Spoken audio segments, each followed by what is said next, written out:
अरे आग लगे, ये भी कोई जिंदगी है। सुबह से चिल्लम चिल्ली पुकार सुन के मैं तो तंग आ गई हूँ। अरे वो भी क्या दिन थे जब मैं गांव में रहा करती थी। पहले बड़ी सुखी थी मैं। पहले मेरी जिंदगी क्या थी और अब क्या हो गई है। शहर में तो लोग भेड़ बकरी की तरह जीते हैं। जीने का असली मजा तो गांव में है। क्यों, क्या हुआ माँ जी? आज गांव की बहुत याद आ रही है आपको? अरे हाँ बहू, शहर का जीना भी कोई जीना है। लोगों की आधी जिंदगी तो सड़कों के ट्रैफिक में निकल जाती है और यहाँ रखा ही क्या है। एक बात कहूँ, दिल्ली शहर अब पहले जैसा नहीं रहा। क्या माँ, जब देखो गांव के गुणगान गाती रहती हो।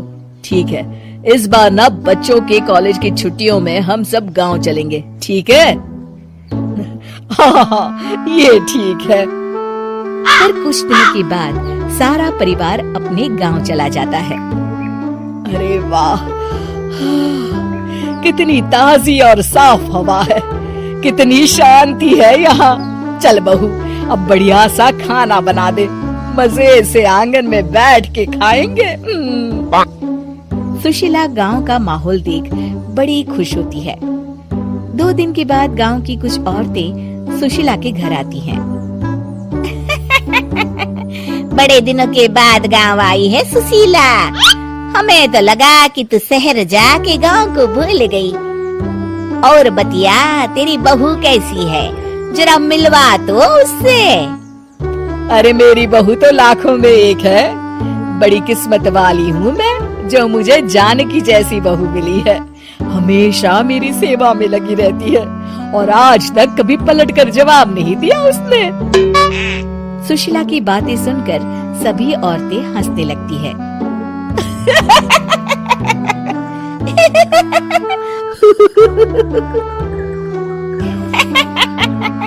अरे कुछ भी बोले जा रही है।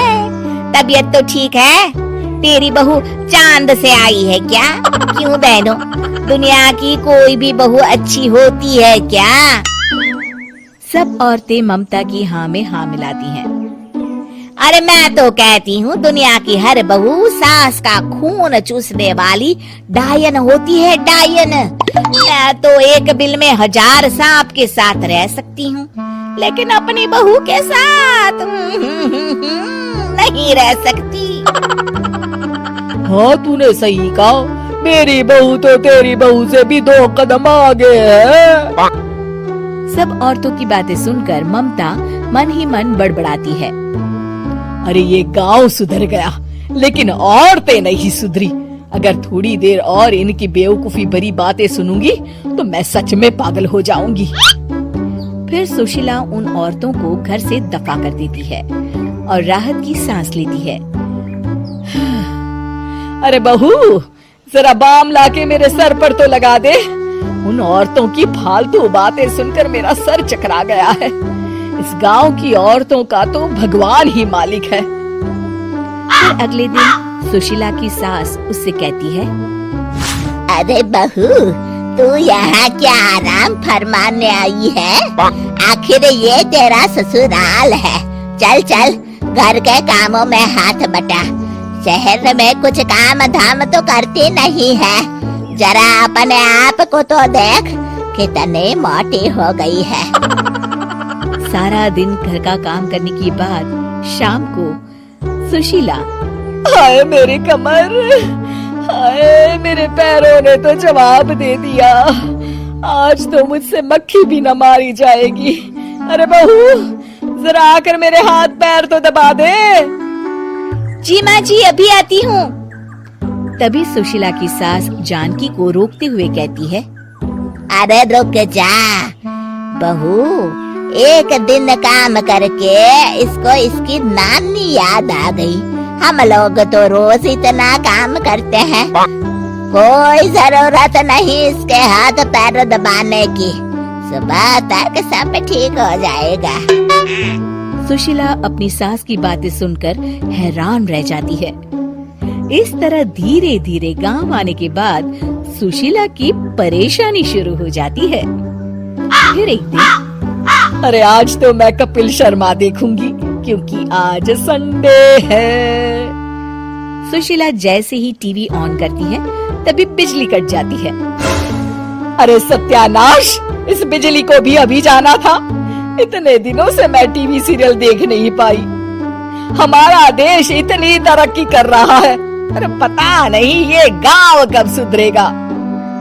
अरे अब तो 2 दिनों के लिए बिजली को भूल जा, ये तो यहाँ रोज की बात है। अब इस अंधेरे में रहने की आदत डाल ले। हाँ। हे भगवान, अब क्या होगा? ऊपर से इन मच्छरों ने जीना हराम कर रखा है। दूसरी तरफ घर के काम कर करके और बिना किसी सुविधा के सुशीला तंग आ जाती है और उसे शहरी जीवन याद आने लगता है। क्यों माँ, मजा आ रहा है ना? अरे आपने ऐसी सूरत क्यों बना रखी है? मुस्कुराइए, अब हम गांव में हैं। मोहन के साथ जानकी भी अपनी सास की खिंचाई करती है। हाँ हाँ माँ जी, आप ही तो यहाँ की बड़ी तारीफ कर रही थी। फिर अभी तो कुछ ही दिन बीते हैं, वैसे भी अब तो आप यहीं रहने वाली है ना? अरे नहीं नहीं बहू, मैं एक दिन और यहाँ रुकी तो मर जाऊंगी। मुझे शहर ले चलो। क्या दिन थे, कितनी सुखी थी मैं वहाँ। ठीक है माँ, हम कल ही वापस शहर चले जाएंगे।